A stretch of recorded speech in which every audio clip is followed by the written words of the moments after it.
जब हम एनपीए पढ़ेंगे तो एक तो बहुत बड़े एक्ट की बात पढ़ेंगे। उस एक्ट का नाम था सरफेसी। SARFAESI। सरफेसी के तर्ज पे ही सरफेसी के एक्ट है। अभी तो सिर्फ नाम सुन के रखिए कि सरफेसी सरफेसी सरफेसी कुछ तो भी है जिसका टर्म सर ने। किसी का माइक ऑन है? ऑफ करो माइक। माइक किसका ऑन है?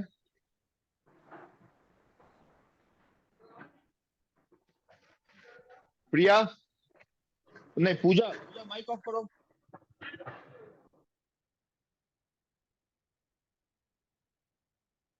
ओके, तो सरफेसी कुछ तो भी है जिसका जिक्र सर ने किया था।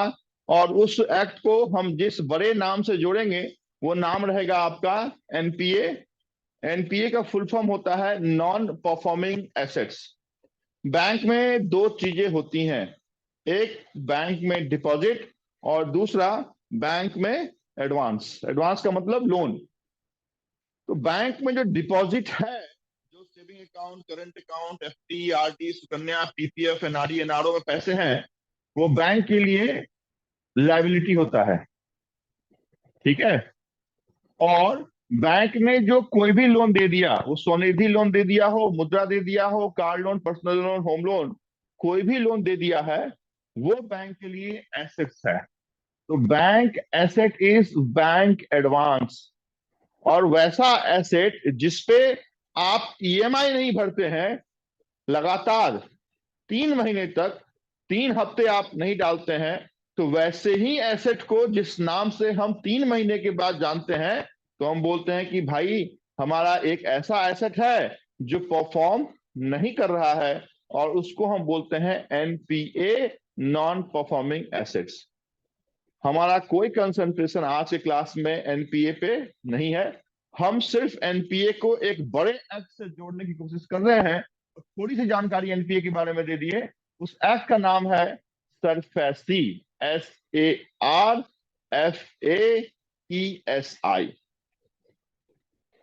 सरफेसी एक्ट के तहत एक गवर्नमेंट कंपनी का एस्टैब्लिशमेंट मार्च 2011 में दिल्ली में किया गया। उस कंपनी का नाम है सरसाई। CERSAI। फिर से बोलता हूं, सरफेसी एक्ट के तहत गवर्नमेंट कंपनी का एस्टैब्लिशमेंट।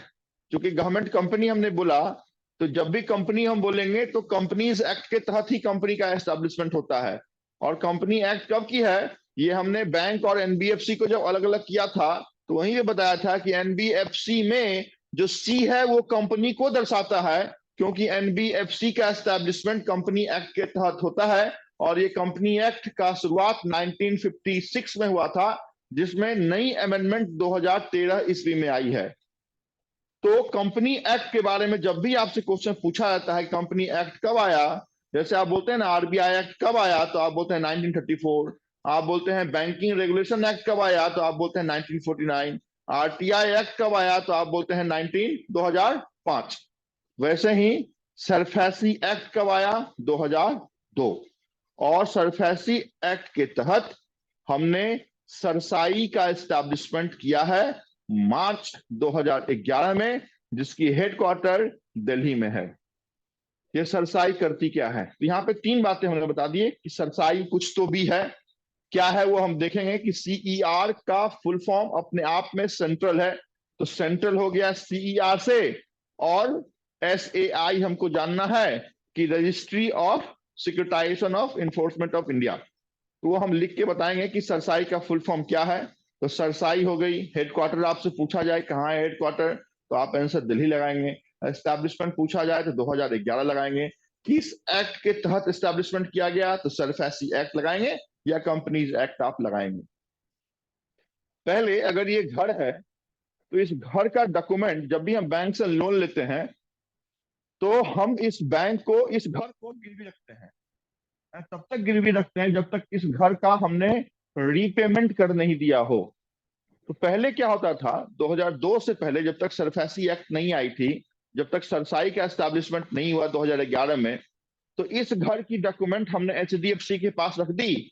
और सेम घर का डॉक्यूमेंट जीरोक्स हमने बैंक ऑफ इंडिया के पास रख दिया जो फ्रॉड करते थे, और सेम घर का डॉक्यूमेंट फिर से जीरोक्स कॉपी हमने कहाँ रख दिया, पंजाब नेशनल बैंक के पास रख दी। मतलब एक घर को मॉर्गेज करके हमने 3 अलग अलग बैंकों से लोन ले लिया। अभी मान लीजिए ये घर 1.5 करोड़ 50 लाख का है तो मैक्सिमम लोन कितना मिलना चाहिए था, 90% ऑफ द एसेट वैल्यू। तो मान लीजिए कि हमको 40 लाख ही एलिजिबल, 45 लाख एलिजिबिलिटी थी, तो 45 लाख हमने एसबीआई से भी लिया, 45 एचडीएफसी बैंक से भी लिया, और 45 पंजाब नेशनल बैंक से लिया। मतलब 50 लाख के प्रॉपर्टी पे हमने 1 करोड़ 35 लाख का लोन ले लिया है। लेने के बाद घर को छोड़ दिए, बाकी बैंक लड़ते रही, और फिर सारे लोन एनपीए हो गए, अंततः लॉस बैंक का हुआ। इन चीजों को दूर करने के लिए सरसाई का एस्टैब्लिशमेंट किया गया। अभी जाने कि सरसाई का एस्टैब्लिशमेंट जो हुआ है वो सरसाई करती क्या है।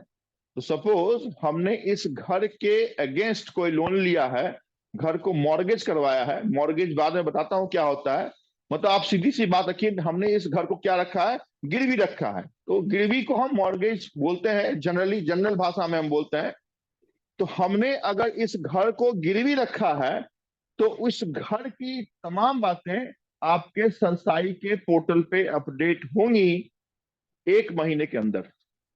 This tenure is itself is very very important, कि जब लोन डिसबर्स हो गया उस डिसबर्समेंट के कितने दिनों के अंदर जो मॉर्गेज डिटेल्स है वो सरसाई के साइट पे अवेलेबल होनी चाहिए। Answer is 30 days. होगा क्या, तो सेकंड में अगर हम लोन लेने जाएंगे तो पहले पंजाब नेशनल बैंक चेक करेगी कि इस घर के अगेंस्ट तो कोई लोन नहीं है। मतलब एक ऐसा ऑनलाइन पोर्टल तैयार किया गया गवर्नमेंट ऑफ इंडिया से जिसमें बैंकों को जो धोखाधड़ी दिया जाता था उसको रोका जा सके। तो आज के डेट में जब से सरसाई आई है 2011 के बाद, एक प्रॉपर्टी पे डबल रीलैंडिंग नहीं होती है या नहीं हो सकती है। तो ये है सरसाई की कहानी। और दूसरी बात, जब भी आप बैंक में कोई भी अकाउंट खोलेंगे तो आपके मोबाइल पे एक नंबर आपको आता है, वो नंबर है CKYCR। आपको एक मैसेज आता है कि your CKYCR number is so and so. CKYC stand for central know your customer registry. कितने भी बैंक में आपके अकाउंट हैं तो CKYC जो रजिस्टर ऑनलाइन CKYC होगा वो एक ही होगा, ऑटोमेटिक सारे जो बैंक अकाउंट होंगे वो अपडेट होंगे। ये पायलट प्रोजेक्ट पे चल रहा है। और ये भी जो रजिस्ट्री हो, ये भी जो पोर्टल अपडेट होता है वो कौन करता है, तो आंसर इज सरसाई ओनली। तो अभी हमने सरसाई में सिर्फ 6 बात जानी है, सिर्फ 6 ही बात जानिए। सरसाई से कोई भी क्वेश्चन पूछा जाएगा तो आप सॉल्व कर सकते हैं। पहली बात कि सरसाई का एस्टैब्लिशमेंट हमने मार्च 11 मार्च को किया। अभी तक हमने आपको मंथ बताया था, अभी डेट भी आप जान लीजिए कि 11 मार्च 2011 को हमने इस सरसाई का एस्टैब्लिशमेंट सरफेसी एक्ट के तहत किया है, दिल्ली में किया है। ये जो सरसाई है ये 2 चीजें रिकॉर्ड करती है, एक का नाम है सरफेसी और दूसरे का नाम है CKYCR। सरफेसी क्या है ये एनपीए में जब बात करेंगे तो हम जानेंगे कि securitisation of asset reconstruction enforcement and security interest of India. और दूसरा है CKYCR नंबर। आप अपने ओवीडी डॉक्यूमेंट को, ओवीडी का फुल फॉर्म है ऑफिशियल वैलिड डॉक्यूमेंट। आज के डेट में बैंक में अकाउंट खोलने के लिए या फिर केवाईसी नॉर्म्स को फुलफिल करने के लिए सिर्फ ओबीडी डॉक्यूमेंट ही जमा करने हैं। और ये ओबीडी डॉक्यूमेंट कितने टाइप के होते हैं, तो there are 6 types of OBD document. पहला कौन सा है, कोई बताएगा कि ओबीडी कौन कौन से हैं पुराने? Aadhaar card, okay, driving license, driving license ठीक है। तीसरा? पैन कार्ड, पैन कार्ड ठीक है। चौथा? बस खत्म, 2 में ही? राशन कार्ड, पासपोर्ट, हाँ, election ID, driving licence, passport, Aadhaar card, और देखिए ये हमने क्या लिखा है अभी यहाँ, ये क्या लिखा है? PAN card. PAN is not your OBD. PAN card आपका ओबीडी नहीं है। इसको छोड़ के 6 ओबीडी है। UID that is Aadhaar, DL that is driving licence, passport, election ID, पांचवा इज MNREGA। गांव में एक स्कीम चलती है ना, उस स्कीम का नाम है मनरेगा scheme, Mahatma Gandhi national employment rural guarantee act, जिसमें लोगों को एक सुनिश्चित दिनों के लिए काम अवेलेबल करवाया जाता है। तो उसकी भी जो आईडी कार्ड है that is a valid OBD. और छठा जो है वो इलेक्शन रजिस्टर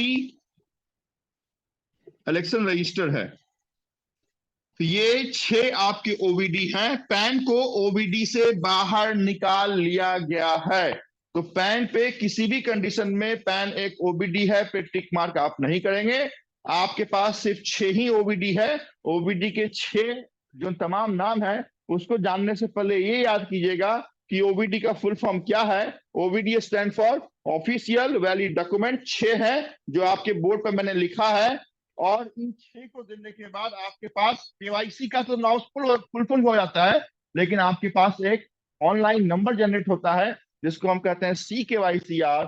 और ये CKYCR भी सरसाई ही क्या करता है, तो रजिस्टर करता है। सो दैट एक बैंक में आपने दिया तो ऑटोमेटिक जहां जहां भी आपके रिकॉर्ड हैं वो ऑटोमेटिक पॉपुलेटेड होगा।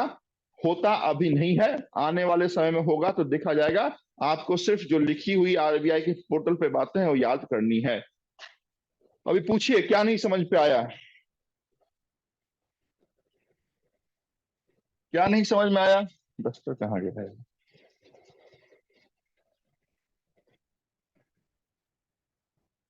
अरे डस्टर कहाँ रख दिया? Okay.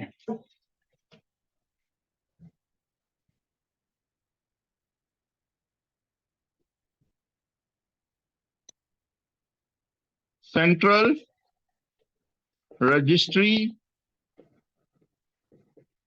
Of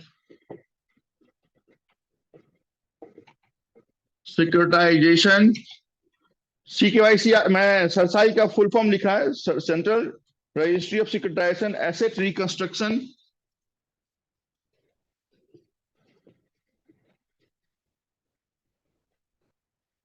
asset reconstruction and security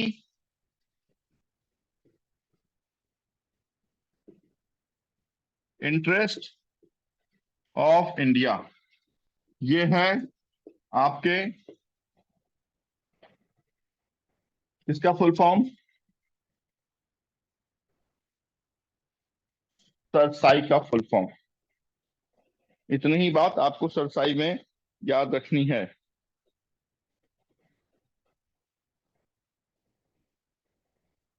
समझ में आया cerci? Sir reconstruction and security के बाद क्या लिखा है आपने? Security interest of India. Okay sir, thank you.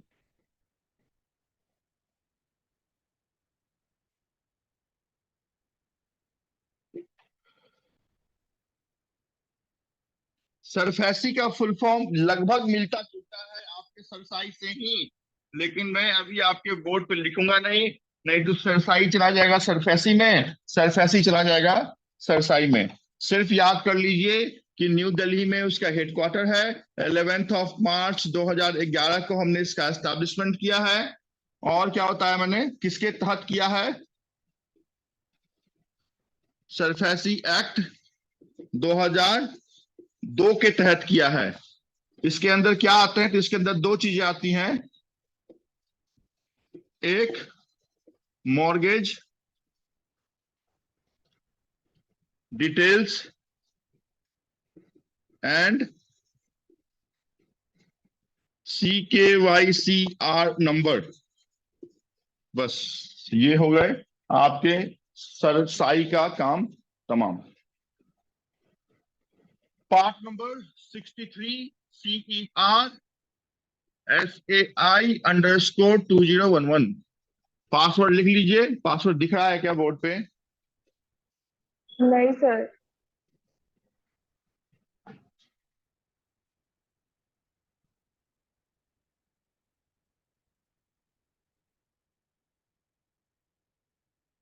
अभी देखो दिख रहा है। Part number 63 SAI_2011 is the password। छोटा सा टॉपिक है, एक पेज में ही आपके पूरे नोट्स में लिखा हुआ है।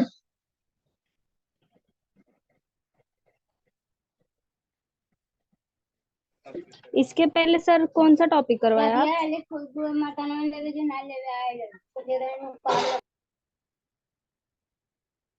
इससे पहले कौन सा टॉपिक करवाया है? हाँ अभी सर, तो मैं अभी याद तो ज्वाइन रहता हुई। नहीं है। अभी ज्वाइन हुई सर मैं। कब भी ज्वाइन हुई? भी जस्ट हुई।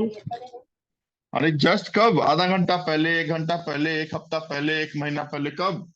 मतलब आज का लेक्चर जस्ट अभी हुई। ये पहली क्लास है आपकी?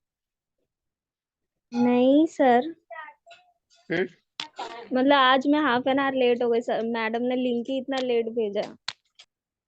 कौन सी ब्रांच है मैडम? ब्रांच कौन सी है? घाटकोपर। घाटकोपर में इतना लेट से लिंक आया? हाँ 11:59 को आया लिंक, और मैं अभी सीन की जब पूछे तब लिंक आया। अरे वाह, कमाल है। मीरा रोड में लिंक आता नहीं है, घाटकोपर में लिंक लेट से आता है।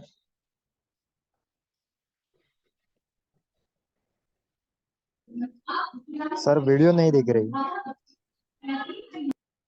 वीडियो नहीं दिख रही है? हाँ सर। आपकी पहली क्लास है? सर दिख रही है। हाँ सर। पहली क्लास वाली को जल्दी दिखती नहीं है वो। इस कारण से मैंने आपसे ये क्वेश्चन पूछा है, क्या ये आपकी पहली क्लास है? तो मेरा अंदाजा बिल्कुल सही था। आप ड्रैग कीजिएगा तो कहीं ना कहीं आपको एक 6 फीट का इंसान खड़ा दिखेगा, उसको पिन कीजिए तो आपके स्क्रीन। अरे माइक किसका ऑन है यार? माइक बंद करो। माइक बंद करके लड़ाई झगड़ा करो ना, जो भी करना है, मार काट जो भी। ओके, लास्ट क्लास में हमने आपको बैंक के टाइप पढ़ाए थे और बताया था कि बैंक में अलग अलग टाइप्स के बैंक हैं। कमर्शियल बैंक का कैटेगरी हमने बताया था, और ये बताया था कि कमर्शियल बैंक को फर्दर हम 2 पार्ट में डिवाइड करते हैं। एक को हम बोलते हैं शेड्यूल कमर्शियल बैंक, दूसरे को हम बोलते हैं non schedule commercial bank. Schedule commercial bank हम उन बैंकों को बोलते हैं जो आरबीआई के एक्ट 1934 के शेड्यूल नंबर 2 को फॉलो करती है। और फर्दर हमने इस शेड्यूल कमर्शियल बैंक में से 2 पार्ट अलग कर लिए और बोला कि आपके इंडिया में 12 ऐसे बैंक हैं जो सरकारी बैंक हैं, और इसी 12 में से एक में जाने की आपकी इच्छा है। और उस 12 को हमने 2 पार्ट में बाइफरकेट किया। एक पार्ट हमने एसबीआई के हवाले से बताया, और 11 बैंक हमने आपके नेशनलाइज बैंक के कैटेगरी से बताया, और बोला कि ये 12 बैंक आपके पब्लिक सेक्टर बैंक हैं। पब्लिक सेक्टर बैंक हम उन बैंकों को बोलते हैं जिस बैंक में सरकारी खजाने का जो पैसा है वो 51% से ज्यादा लगा हुआ हो।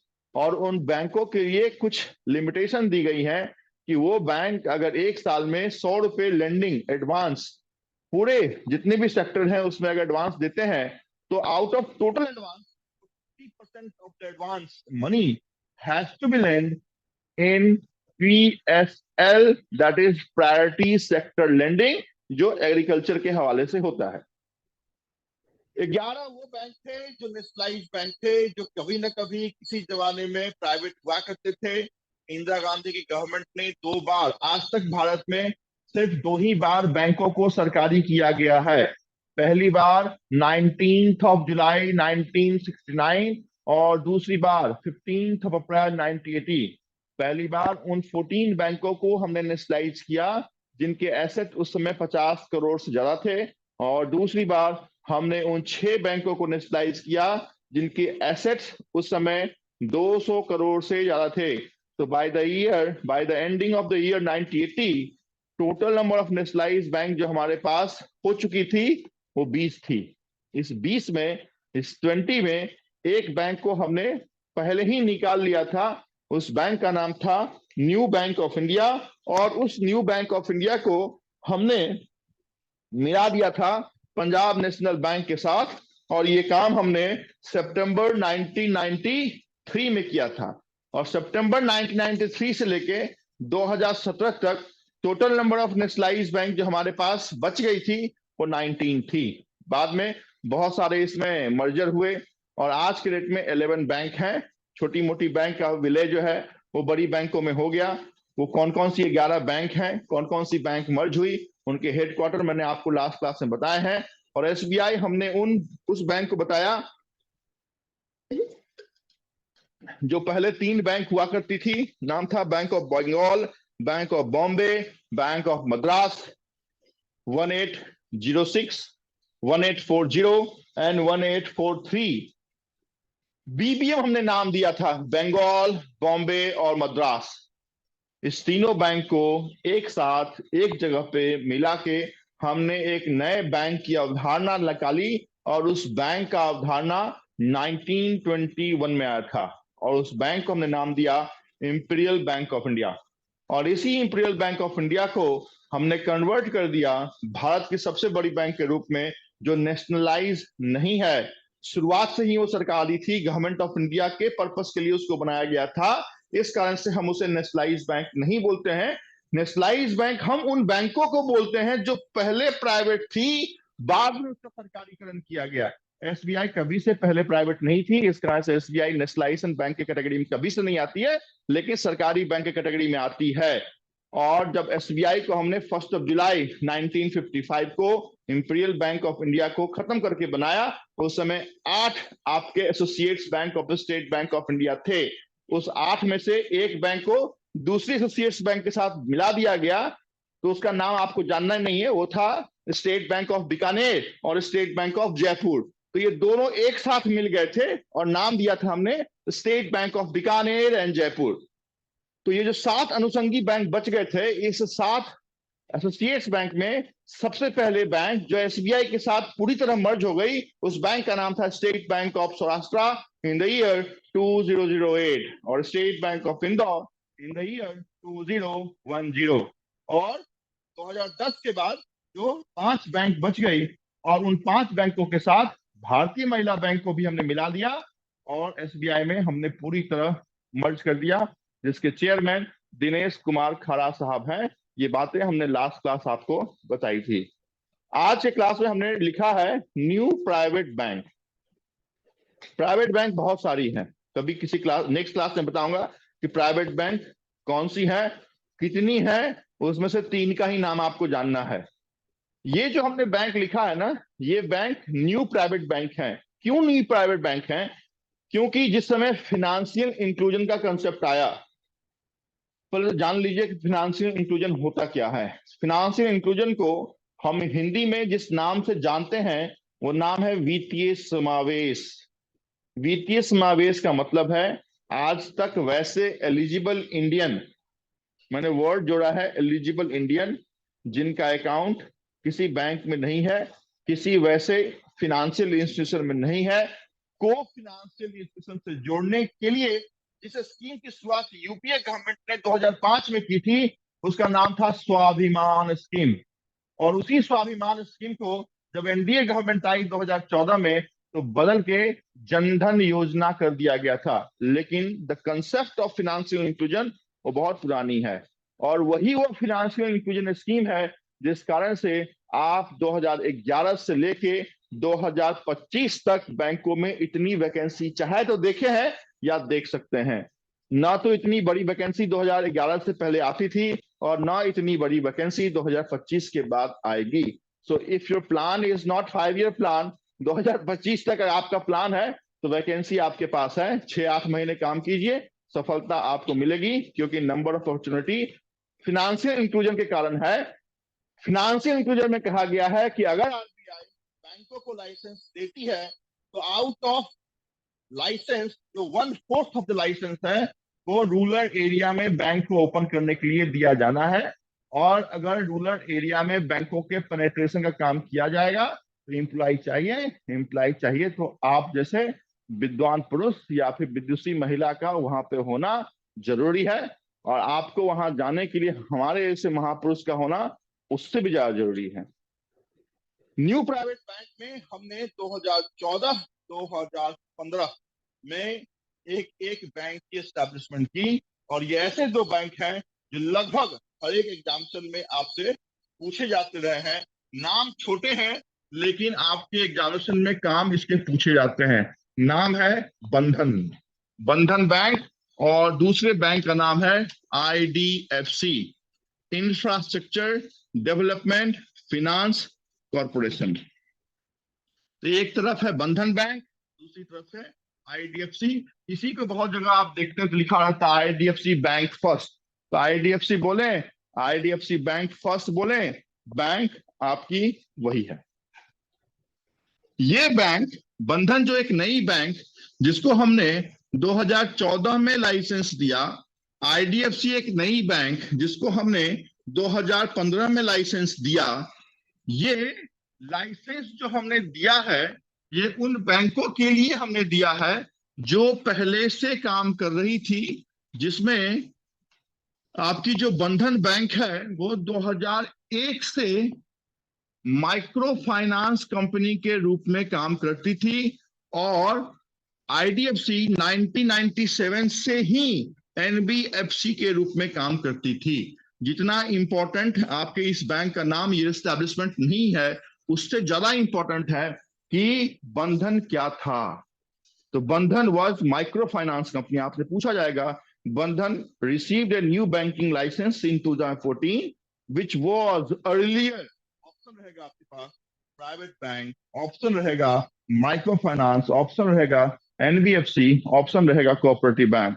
वहां पे कहां पर टिक मार्क करना है वो आपके बोर्ड पर स्पष्ट मैंने लिखा है कि बंधन was earlier functioning since 2001 as microfinance company, whereas IDFC was working as NBFC since 1997. Later on, these two banks received banking license in 2014 and 15 respectively.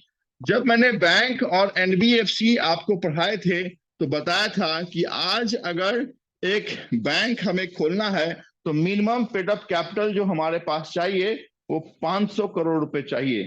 तो यहां भी वही चीजें लागू होती हैं कि अगर IDFC ने खोला तो उस समय IDFC के पास कितनी पेड अप कैपिटल, मतलब खुद की कितनी पेड अप कैपिटल थी? Answer is 500 crore. तो न सिर्फ IDFC या बंधन, कोई भी क्वेश्चन आपसे पूछा जाता है to start a new bank. देखिए क्वेश्चन क्या है, to start a new bank minimum paid up capital required is, option रहेगा 2 करोड़, 100 करोड़, 500 करोड़, 1000, नो लिमिटेशन। तो जब भी आपके पास ये क्वेश्चन पूछा जाएगा तो आप उसमें से गवर्नमेंट बैंक, प्राइवेट बैंक या फॉरेन बैंक ढूंढने की कोशिश मत कीजिएगा। जब भी ऐसा डायरेक्ट क्वेश्चन पूछा गया है तो उसका मतलब ही है कि प्राइवेट बैंक खोलने के लिए, सरकारी बैंक खोलने के लिए मिनिमम पेड अप कैपिटल की कोई भी अवधारणा अभी तक तो नहीं है। इसका answer direct question go with 500 CR। उसके बाद क्या, उसके बाद headquarter. The headquarter of Bandhan is in West Bengal and headquarter of IDFC is in Mumbai. तो बंधन का हेडक्वार्टर, क्योंकि बंधन की शुरुआत बी से, तो हेडक्वार्टर भी आप कहां डालेंगे? तो बंगाल में, IDFC मुंबई। और क्या जानना है? बंधन का टैगलाइन जानिए, आपका भला। दो छोटे बैंक हैं लेकिन क्वेश्चन बहुत बार पूछा गया, आपका भला सबकी भलाई। IDFC का जो टैगलाइन है वो है बैंकिंग हटके। टैगलाइन से आपके एक क्वेश्चन रहेंगे ही, वो टैगलाइन की बात तो मैं किसी अलग टैगलाइन क्लास में रखूंगा, लेकिन अभी तक 11 बैंक के टैगलाइन तो मैंने आपको टैगलाइन नहीं पढ़ाया संभवतः, जहां तक मुझे लग रहा है ऐसा पढ़ा दिए हैं 2-4 तो ठीक है। पढ़ाए हैं शायद, जैसे कैनरा बैंक वगैरह का पढ़ाया है। तो ये है बंधन और आईडीएफसी की बातें। चेयरमैन का नाम भी जान लें, चेयरमैन अनूप सिन्हा और बंधन राजीव लाल। तो Rajiv Lal is present chairman and Anoop Sinha is present chairman of Bandhan. सिर्फ इतनी ही 6-7 बातें आप जानिए कि हमने, सबसे इंपॉर्टेंट है कि बंधन क्या थी और बंधन का हेडक्वार्टर कहाँ है। आप अगर थोड़े से समय के लिए चेयरमैन भूल भी जाते हैं, क्योंकि ये चेंजेबल फैक्ट है, तो हो सकता है कि 6 महीने के बाद जब अपना एग्जाम मेंस में आप जाएंगे तो ये चेंज हो जाएगा। लेकिन यहाँ पे हमने लिखा है, इसका मतलब है कि अगर चेंज होता है तो आपको देखना है कि नए कौन आए हैं। लेकिन बंधन क्या थी और बंधन का हेडक्वार्टर कहाँ है, आईडीएफसी क्या थी और आईडीएफसी का हेडक्वार्टर कहाँ है, और पहले क्या थी, एनबीएफसी या माइक्रो फाइनेंस। ये बहुत इंपॉर्टेंट क्वेश्चन है, बहुत बार ओवर रिपीटेड क्वेश्चन है ये आपके एग्जामिनेशन का, चाहे वो एसबीआई कलर की बात करें, आईबीपीएस पीओ या कलर की बात करें। एसबीआई के मेंस में ये टुच्चे वाले क्वेश्चन आपसे नहीं पूछे गए हैं, है ना। तो except SBI PO and RBI grade B, आपके एसबीआई क्लर्क या आईपीएस पीओ या क्लर्क में ये क्वेश्चन तो हमेशा आपके देखने को मिलते ही हैं। छोटा टॉपिक लेकिन मार्क्स 1। देखें, पूछे।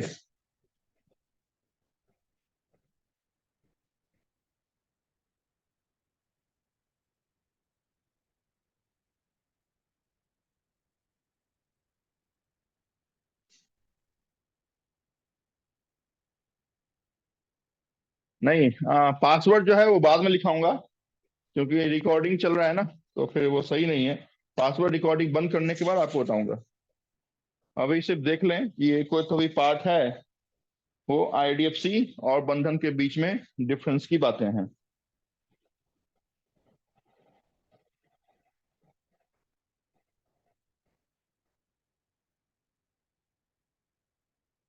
कुछ पूछो कोई।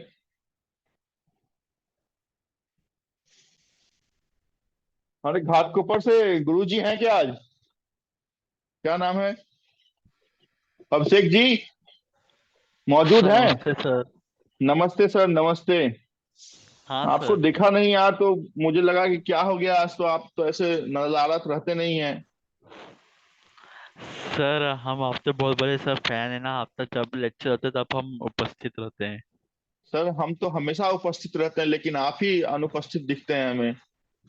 नहीं नहीं सर, मैं हमेशा आता हूँ सर।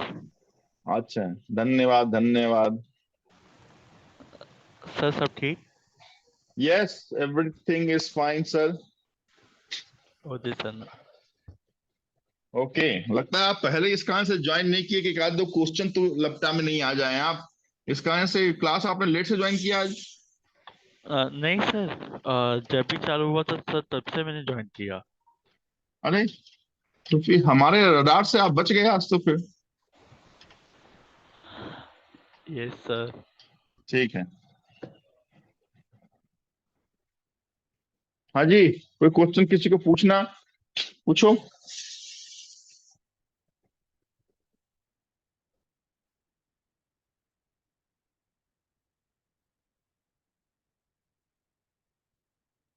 किसी को नहीं?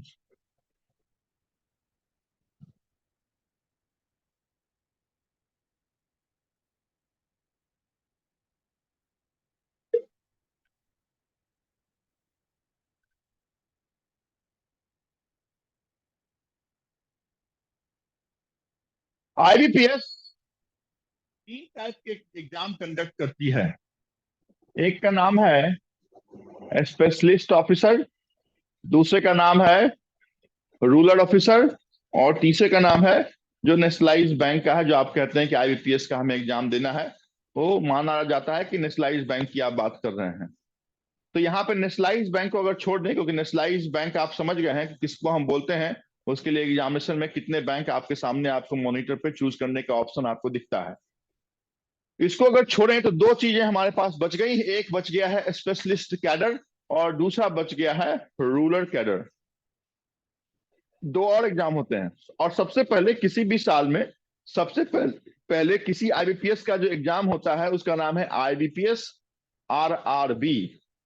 आरआरबी का फुल फॉर्म है रीजनल रूरल बैंक। हिंदी में हम इसे जिस नाम से जानते हैं वो नाम है क्षेत्रीय ग्रामीण बैंक। स्पेशलिस्ट कैडर की बात किसी दूसरे क्लास में हम करेंगे, जिस समय हम आपके स्पेशलिस्ट बैंक की बात करेंगे उस समय स्पेशलिस्ट कैडर की बात करेंगे। अभी हमें आपके आरआरबी में, आरआरबी भारत में कहा जाता है कि अभी भी भारत की जो मोर देन 60% 65% की जो पॉपुलेशन है वो किसी न किसी गांव में रहती है और आबादी का 60% से ज्यादा हिस्सा आपके किसी गांव की आबादी से बिलोंग करता है। छोटी गांव छोटा बैंक, बड़ी बैंक वहां जा नहीं सकती है, पॉसिबल नहीं है कि जो बड़ी बैंक है, जो डीसिप्स, आई होप कि डीसिप्स मैंने बहुत बार पढ़ा है और आपको बताया कि डीसिप्स का जो दूसरा नाम है, जो दूसरा भाई है, उसका नाम था सीफी। डीसिप्स का फुल फॉर्म मैंने डोमेस्टिक इंपॉर्टेंट बैंक के रूप में दिया और सीफी का नाम सिस्टमेटिकली इंपॉर्टेंट फाइनेंशियल इंस्टीट्यूशन के रूप में दिया और बताया कि आरबीआई के चश्मे से आप अगर देखते हैं तो आरबीआई कहती है भारत में सिर्फ 3 ही ऐसे बैंक हैं जो डोमेस्टिकली सबसे इंपॉर्टेंट बैंक हैं। उसमें एक वो बैंक जिसमें आपके जानने की तमन्ना सबसे आगे रहती है वो एसबीआई है, और 2 वो बैंक जो सरकारी नहीं है फिर भी भारतीय लिहाज से वो दोनों बैंक बहुत इंपॉर्टेंट है, जिसमें से एक एचडीएफसी बैंक है और दूसरा आईसीआईसीआई बैंक है। तो पॉसिबल नहीं है कि जो आपकी रूरल एरिया है वहां पे जो बड़े बैंक हैं उनका पेनिट्रेशन रातों रात हो जाए, पहुंच जाए, या फिर जिस अंदाज से, जिस एम से ये नेशनलाइज बैंक, ये सरकारी बैंक, प्राइवेट बैंक काम करती है, वो उसकी कंसेप्ट हम आपके रूरल सरजमीन पे कर पाए। इस कारण से हमने एक नई अवधारणा की शुरुआत महात्मा गांधी के जन्मदिन के अवसर पे किया था। तो महात्मा गांधी का जन्मदिन जहां तक मुझे याद है 30 जनवरी को हुआ था। सही या गलत? गलत गलत। गलत है। तो 100 30 रॉन्ग है जनवरी को सर। क्या हुआ था? 1 मिनट साहब, जिसने गलत बोला वो मुझे ये बताएं कि 30 जनवरी को महात्मा गांधी के साथ क्या हुआ था। सर उनको 30 जनवरी को गोली लगी थी, गोली उस मारी। सर दिन को नाथूराम हम किस गोडसे ने नाम, गोली मारा। वाह, नाथूराम गोडसे ने गोली मारी। उस दिन को हम किस नाम से याद करते हैं? शहीद दिवस। शहीद दिवस। और महात्मा गांधी के जन्मदिन को किस नाम से याद करते हैं? Happy birthday of Mahatma Gandhi. किस नाम से याद करते हैं? जयंती। जन्मदिन। जयंती। Sir father of nation. अरे जन्मदिन को किस नाम से याद जानते हो? उनको तो जानते हैं फादर ऑफ नेशन, वो तो ठीक है। जयंती। जयंती। जयंती, गांधी जयंती। 2 अक्टूबर छुट्टी रहता है, इस कारण से गांधी जयंती नेशनल हॉलीडे है। नहीं, नॉन वायलेंस डे। यस। आपके बैंकिंग के एग्जामिनेशन से आपको महात्मा गांधी का जन्मदिन अगर याद रखना है तो महात्मा गांधी बर्थडे या हिंद स्वराज या फिर किसी और आंदोलन को मत जोड़िएगा, सिर्फ एक ही डे को आप जोड़िएगा, वो है non violence day celebrated on 2 October on the occasion of birth of Mahatma Gandhi. बात हम कर रहे हैं आरआरबी के एस्टैब्लिशमेंट की, और आरआरबी का एस्टैब्लिशमेंट हमने इसी दिन से शुरुआत किया था और वो एस्टैब्लिशमेंट डे है 2 अक्टूबर 1975।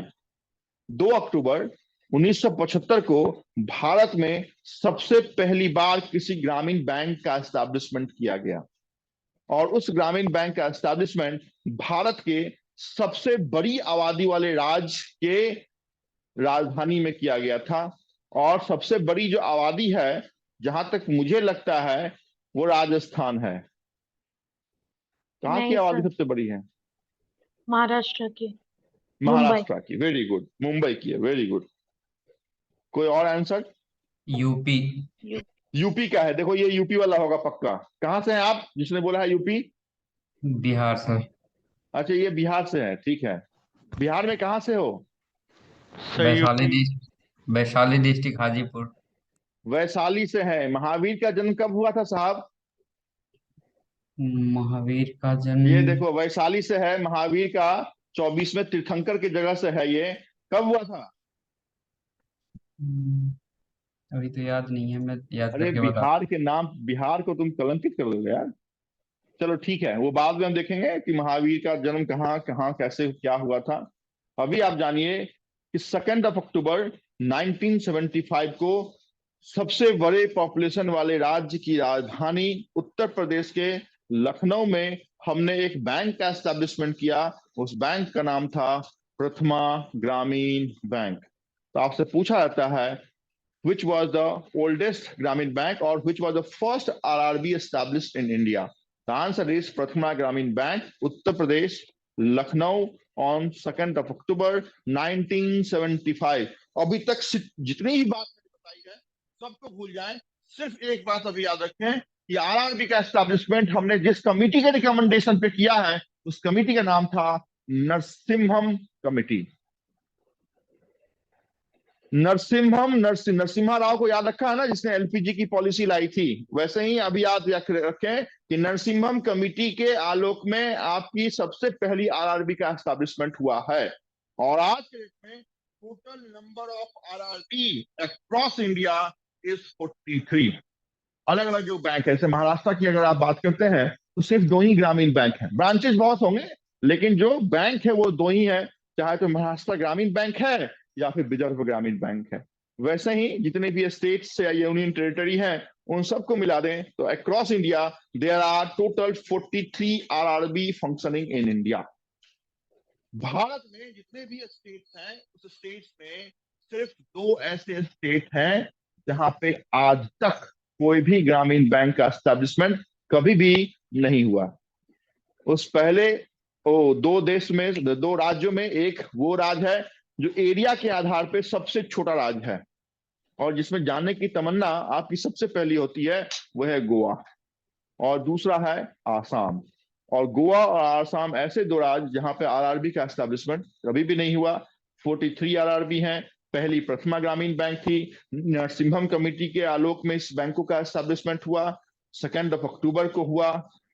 और सारी बात जब याद कर लेंगे तो याद करेंगे कि इन आरआरबी का जो फादर है उस फादर की बात मैंने कभी ना कभी की थी और बताया था कि उस फादर से जुड़े हुए कोई भी एग्रीकल्चर डेवलपमेंट से जुड़े हुए कोई भी क्वेश्चन आपसे पूछा जाए तो आप उस बैंक पे टिक लगाएंगे जिस बैंक का एस्टैब्लिशमेंट हमने 12 जुलाई 1982 को जिस कमिटी के रिकमेंडेशन के आलोक में किया था उस कमिटी का नाम था शिवरामन कमिटी। कभी पढ़ाया था, याद है? अरे शिवरामन कभी पढ़ाया? Yes sir. कोई नहीं बोलेगा।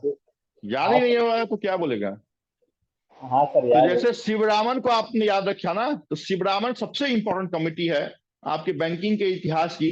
शिवरामन के बाद आप याद रखें किसको? तो नरसिम्हम को। नरसिम्हम हो जाए तो याद रखिएगा यंग एंड हिल्टन को। यंग एंड हिल्टन कमिटी के रिकमेंडेशन पे हमने एसबीआई का एस्टैब्लिशमेंट किया था। सही बोल रहा हूं ना? नहीं सर। आरबीआई का किया था। अच्छा देखो, कुछ तो चीजें याद हैं लोगों को, ठीक है। तो आरबीआई का एस्टैब्लिशमेंट हमने उस कमेटी के। अभी आप जाने कि ये जो 43 आरआरबी आपके इंडिया में काम कर रही है, इस 43 आरआरबी को रेगुलेट कौन करता है? नाबार्ड।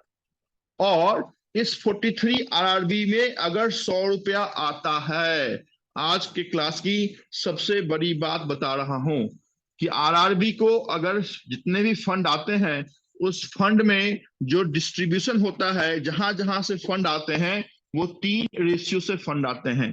35 रुपया कहीं से और से आएगा, 15 रुपया कहीं और से आएगा और 50 रुपया कहीं और से आएगा। 50 रुपया कहां से आएगा? तो बड़ा भाग है तो सेंट्रल गवर्नमेंट से आएगा। 35 रुपया कहां से आएगा? तो जैसे स्टेट में काम कर रही है बैंक, महाराष्ट्र ग्रामीण बैंक या विदर्भ ग्रामीण बैंक है, तो उसको महाराष्ट्र ग्रामीण बैंक 35 रुपीज देगी।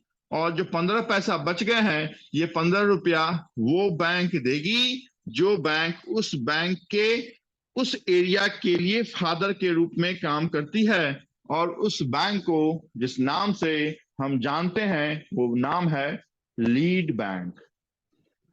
आज के बाद कभी भी आप किसी गांव में जाएं और ग्रामीण बैंक का पोस्टर आपको दिखेगा, बोर्ड आपको दिखेगा, तो उसमें लिखा रहता है lead bank Punjab national bank, lead bank bank of Maharashtra, lead bank आपकी और कोई और भी बैंक आपको दिखेगी। तो लीड बैंक वो बैंक होती है जो उस डिस्ट्रिक्ट की सबसे बड़ी टर्नओवर वाली एमंग नेशनलाइज्ड बैंक होती है। फिर से बोलता हूं, lead banks are those banks which are the biggest bank in terms of capital among nationalised bank only. यूं तो हर एक जगह एसबीआई का ही कैपिटल सबसे बड़ा होता है, but SBI is not a nationalised bank. इस कारण से लीड बैंक में आपको जनरली एसबीआई कभी देखने को नहीं मिलेगा, क्योंकि लीड बैंक का कंसेप्ट कहता है कि ये जो सत्ता है, जो आरआरबी को देखने की तरीके है, ये तरीका वो बैंक डेवलप करेगी जो उस डिस्ट्रिक्ट की सबसे बड़ी नेशनलाइज्ड बैंक होगी। तो वहां से 15 रुपया जाएगा। This ratio is very very very very important. कि आपसे पूछा जाता है the ratio of funding of RRB are in the ratio central is to state is to lead bank are 50:35 is to 15, देगा 15:35 is to 50, देगा 50:35 is to 15। तो आपको लगा किसी न किसी बड़े या असेंडिंग या डिसेंडिंग सजाइएगा, तो देख लीजिए सबसे बड़ा भाग तो सेंट्रल गवर्नमेंट से आएगा, तो ये याद करने की जरूरत नहीं है। लीड बैंक को आप याद कर लीजिएगा तो स्टेट गवर्नमेंट ऑटोमेटिक निकल जाएगा वहां से। कैसे याद करना है वो आप देख लीजिए। ये है आपके लीड बैंक की कैटेगरी और ये है आरआरबी की पूरी बातें कि आरआरबी ये है। आरआरबी का एस्टैब्लिशमेंट इस कमेटी के रिकमेंडेशन पे हुआ। ये वो बैंक है जहां पे आरआरबी नहीं है। कौन सी बैंक का एस्टैब्लिशमेंट सबसे पहले हुआ, कहां हुआ, कौन सी कमेटी क्या करती है, तमाम बातें। आरआरबी रीजनल रूरल बैंक, इन बैंकों में जाने की तमन्ना है, अच्छी बात है। सैलरी उतनी ही मिलेगी, लेकिन आप